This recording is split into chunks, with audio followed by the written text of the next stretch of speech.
Hello everyone, आइए इस question को देखते हैं। पिछले रिकॉर्डिंग में कुछ प्रॉब्लम आ गई थी, इस वजह से इसको फिर से रिकॉर्ड करना पड़ा। A high speed but non-relativistic proton beam moving rectilinearly in the region of space where there are uniform mutually perpendicular electric and magnetic field with electric field strength E and magnetic induction B। यानी कि इस direction में आपका electric field है, इस direction में आपका magnetic field है और दोनों एक दूसरे के क्या है, दोनों एक दूसरे के परपेंडिकुलर है। अब बोल रहा है कि the trajectory of proton is found to be straight line as in X Y plane. ठीक है, तो ट्रेजेक्टरी जो, अब पता नहीं यहाँ पे क्यों एक्स वाई लिख दिया है, मेरे हिसाब से यहाँ एक्स जेड प्लेन होना चाहिए, क्योंकि तुम खुद देखो ये एक्स है और ये आपका एक्स प्लेन है और ये आपका क्या है, जेड एक्सिस है और ये एक्स एक्सिस है। तो इस प्लेन में दिखाया है, तो यहाँ पे एक्स वाई प्लेन नहीं होकर एक्स एक्स जेड प्लेन होना चाहिए था।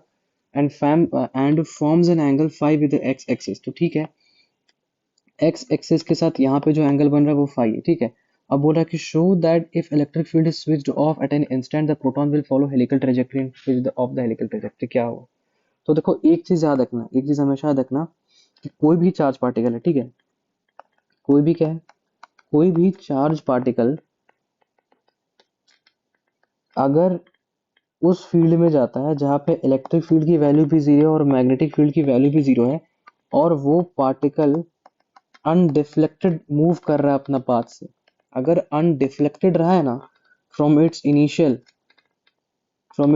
पाथ, अगर अनडिफ्लेक्टेड रहा है फ्रॉम इट्स इनिशियल पाथ, मतलब पक्का है कि कहीं ना कहीं उसका जो force due to electric field is equal to force due to magnetic field के बराबर होगा, तभी तो वो, जैसे कि मान लो ये तुम्हारा चार्ज क्यू था, ऐसे जाया जा रहा है, जाया जा रहा है, मतलब कि ऐसे कंटिन्यू जा रहा है, लेकिन मैटर ये कर रहा है ना कि यहाँ पे आपका एक मैग्नेटिक फील्ड भी है, एक तो आपका मैग्नेटिक फील्ड भी लग रहा है। ठीक है, चार्ज ऐसे जा रहा है तो करंट की डायरेक्शन ऐसे हो गई, तो करंट ऐसा होगा तो यहाँ पे एक ऊपर एफ मैग्नेटिक फोर्स लगेगा इस चार्ज पे हर इंस्टेंट पे। ठीक है, जैसे ही तुम्हारा मैग्नेटिक फील्ड के अंदर आता है वो, ठीक है, लेकिन फिर तो एफ एम तो ऊपर लग रहा है मैग्नेटिक फोर्स, तो इसका मतलब कि एक और इलेक्ट्रिक फील्ड भी यहाँ पे है। ठीक है, और वो कहाँ लग रहा है, नीचे, ताकि इसको बैलेंस करने के लिए क्या हो रहा है, इसको बैलेंस करने के लिए नीचे के इलेक्ट्रिक फोर्स लग रहा है, तभी जाके F M is equal to F E होगा, और तभी आपका जो भी पार्टिकल है वो क्या होगा, undeflected from its initial path होगा। तो ये एक बेसिस है, इससे आपका कंसेप्ट स्ट्रांग होगा। अब देखो, हम बनाते हैं एक्सिस, इस क्वेश्चन को भी उसी तरह किया गया है। अब देखो, एक और पॉइंट क्या इसमें ऐड कर देते हैं, ये जो क्वेश्चन का पहला पार्ट, ठीक है, क्वेश्चन का पहला पार्ट इसी मेथड से सॉल्व होगा। क्वेश्चन का जो सेकंड पार्ट है उसमें क्या कहता है ना, कि हम अचानक से इलेक्ट्रिक फील्ड की वैल्यू जीरो कर देते हैं, और मैग्नेटिक फील्ड की वैल्यू जीरो नहीं है, लेकिन इलेक्ट्रिक फील्ड क्या हो गया, जीरो हो गया। तो अगर इलेक्ट्रिक फील्ड जीरो हो जाएगा, ठीक है, तो मैग्नेटिक फील्ड तो अभी भी है, तो अब ये वाला फोर्स तो खत्म हो गया। ठीक है, तो ये वाला फोर्स क्या हो गया, खत्म हो गया।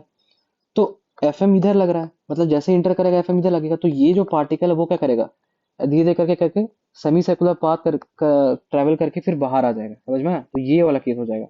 तो उसमें इलेक्ट्रिक फील्ड की क्या बोल रहा है कि electric field is switched off at the instant the follow. अच्छा, इलेक्ट्रिक फील्ड हटाने के बाद, इलेक्ट्रिक फील्ड हटाने, अच्छा, ये वाला जो केस मैं सही बताया, मैं आपको गलत नहीं बता रहा हूँ।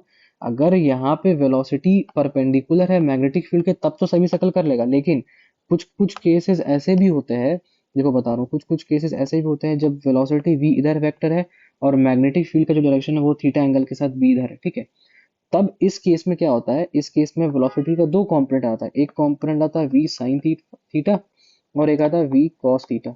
तो एक तो कंपोनेंट ये वाला जो है वो f परपेंडिकुलर, मतलब चाहेगा कि पार्टिकल जो है वो सर्कुलर मोशन करे, और ये वाला पार्टिकल चाहेगा कि पार्टिकल स्ट्रेट मोशन करे। तो इसके कारण तुम्हारा जो नेट मोशन आ जाता है पार्टिकल का, वो क्या हो जाता है, वो ऐसे ऐसे हेलिकल बन जाता है, और वो तुम्हारा फिर पिच आता है, और फिर पिच की वैल्यू पूछी गई है सेकंड केस, समझ में आया? तो ये मतलब कि विजुअलाइजेशन करा दिया आपको कि क्वेश्चन को ऐसे ही सॉल्व करना है। अब हम बनाते हैं फटाक से एक्सेस। ठीक है, तो ये हो गया मान लो y एक्सेस, ये x एक्सेस और ये z एक्सेस। ठीक है, तो ये हो गया y एक्सेस, ये हो गया आपका x एक्सेस, ये हो गया आपका z एक्सेस। अब इनके बीच से जा रहा था ना, ठीक है, तो यहाँ पे दिखाया था v वेलोसिटी के साथ, यहाँ पे फाई। ठीक है, और क्या, तो ये इलेक्ट्रिक फील्ड की डायरेक्शन ऐसे थी और मैग्नेटिक फील्ड की डायरेक्शन ऐसे थी। ठीक है, अब ध्यान से देखना, ठीक है, तो मैंने आपको पहले बताया कि पार्टिकल जो है, मैंने क्या क्वेश्चन में लिखा है कि पार्टिकल अनडिफ्लेक्टेड स्ट्रेट लाइन में मूव कर रहा है। ठीक है, मतलब कि इलेक्ट्रिक फील्ड देखो, पार्टिकल अगर ऐसे मूव कर रहा है, इलेक्ट्रिक फील्ड ऊपर है, तो पार्टिकल में हर पॉइंट पे एक ऊपर फोर्स लगेगा और वो एफ ई होगा।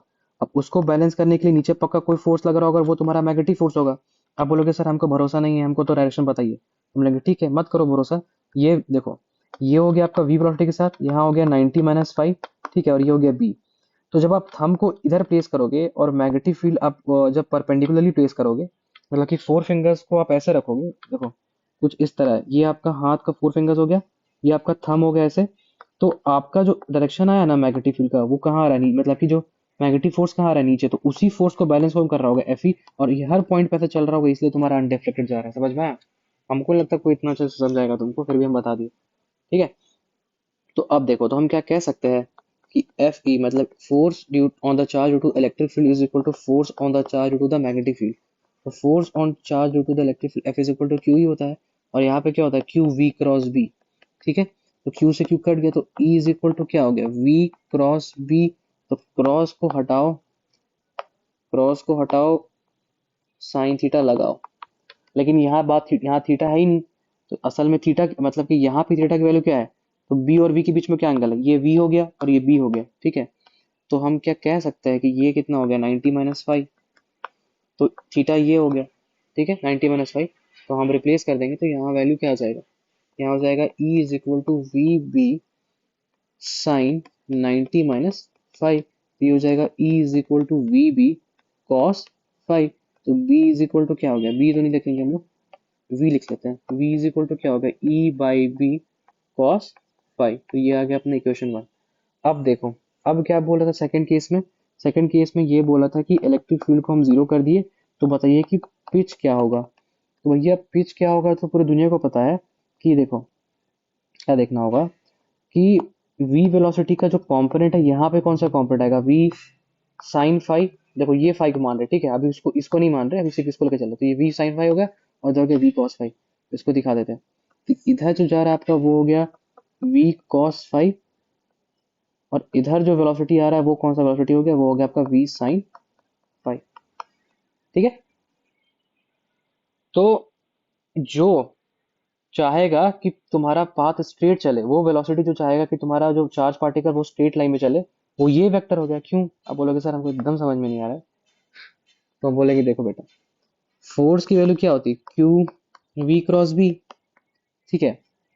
अगर तुम चाहते हो, अगर तुम ये चाहते हो कि पार्टिकल पे यहाँ पे कोई फोर्स नहीं लगे, तो क्या होगा, यहाँ पे जो मैग्नेटिक फील्ड की भी डायरेक्शन इधर है, और वेलोसिटी वेक्टर की डायरेक्शन इधर है, तो यहाँ पे कोई फोर्स लगेगा, यहाँ पे कोई भी फोर्स नहीं लगेगा, या फोर्स जीरो हो जाएगा। अब बोलोगे सर कैसे फोर्स नहीं लगेगा, तो बोलेंगे भैया थीटा का वैल्यू जीरो हो गया, तो sine zero will give you zero, इसलिए यहाँ पे कोई फोर्स नहीं लग रहा है, मतलब कि ये पार्टिकल ऐसे चलते जाएगा, ठीक है, स्ट्रेट लाइन।